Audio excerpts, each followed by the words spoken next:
Ecco, ho deciso di tenere questo video diario, video racconto. Forse avrei dovuto farlo prima, dall'inizio, ma sento di doverlo fare adesso perché il periodo è molto duro.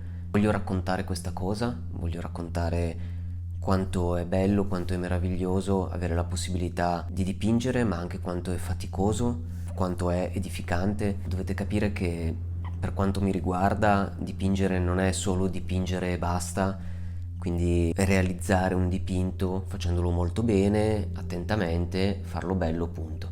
Ma è una cosa che va al di là di tutto questo, è una cosa che trascende il semplice aspetto tecnico di dipingere, che comunque già di per sé è molto impegnativo, è un continuo misurarsi con se stessi, è un continuo dover risolvere dei problemi, trovare delle soluzioni, creare degli adattamenti, anche di tipo proprio logistico.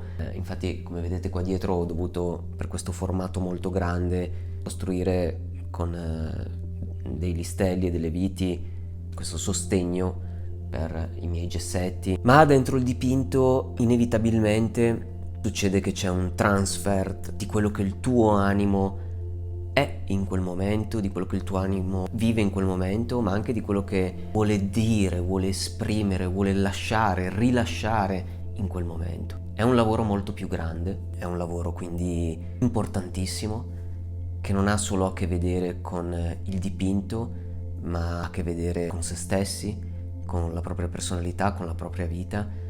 E io credo che non sia per caso che questo sia il dipinto più impegnativo della mia vita e che coincida col periodo più difficile e duro della mia vita. E tutto questo, diciamo, non è per caso. Io sono convinto che abbia perfettamente senso.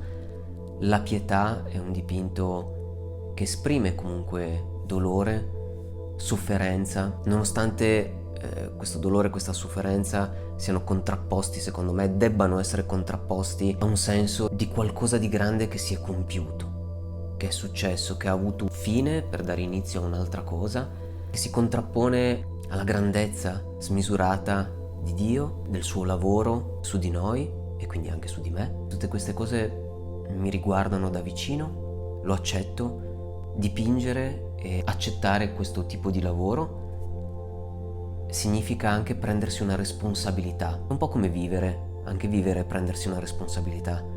Io mi prendo la responsabilità di vivere questa vita che implica il dolore, la sofferenza, le gioie, i momenti di entusiasmo, i momenti di sconforto, perdizione, di dubbio.